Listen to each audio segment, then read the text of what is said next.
In Northern Ireland on Sunday, relatives, survivors and politicians remembered the victims of the Omagh bombings, which marked the 25th anniversary on Tuesday. The names of the 29 victims were read out at a memorial service in the small town.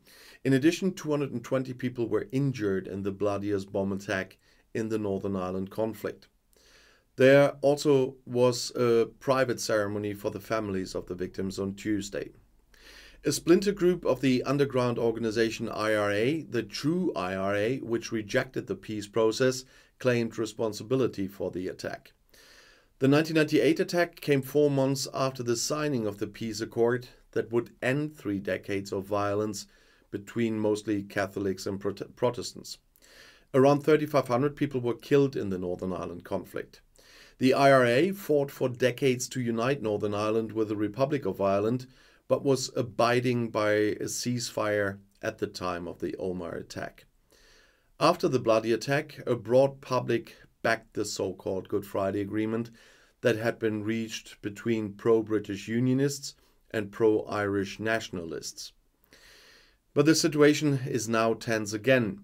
Northern Ireland has not had a functioning government since February 2022 because the pro-British DUP refused to participate in the executive branch in protest at the Northern Ireland Protocol agreed in the Brexit deal. And in that light, a catastrophic security breach has occurred in Northern Ireland as well. I talked about this in my last live stream. By mistake, the addresses of several thousand police officers were made public. The police service of Northern Ireland has found itself in the worst crisis of its 22-year history following this catastrophic data disclosure. Republican terror groups like the New IRA and the Continuity IRA are said to have got hold of all the data and are now planning targeted attacks on members of the PSNI. According to Irish media reports, individual police officers have already left their homes with their families to settle elsewhere in the region. Others have moved within the police force to protect themselves, it's said.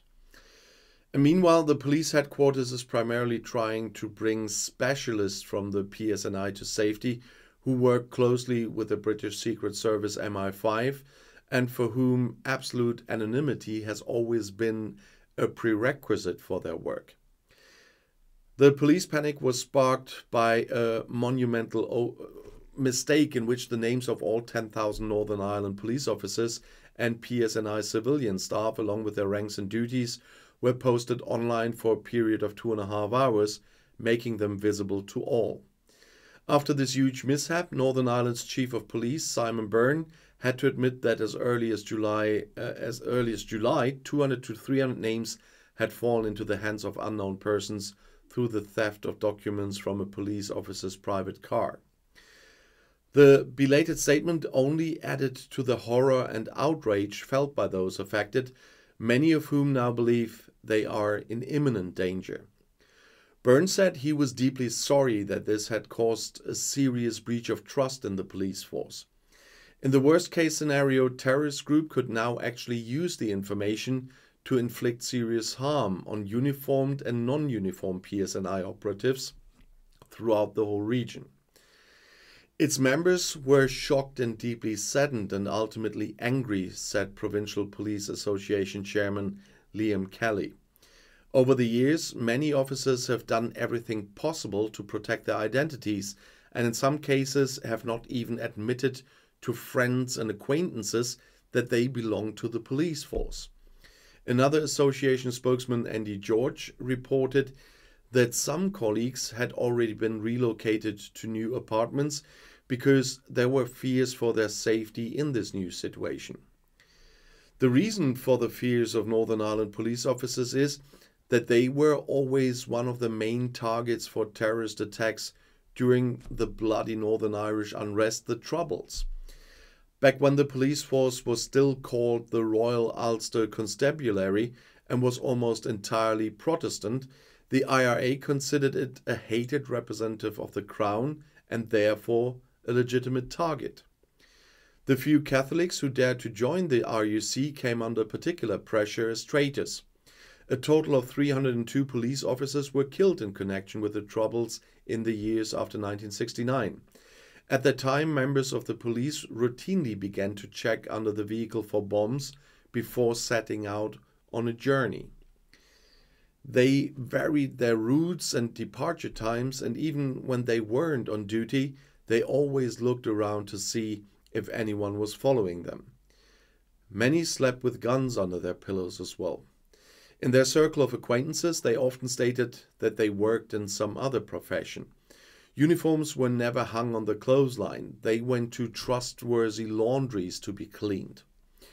With the Belfast Peace Agreement of 1998, which the Republican Party Sinn Féin also signed on behalf of the IRA, and the abolition of the Royal Ulster Constabulary 3 years later, Northern Ireland's police officers were hoping for better times.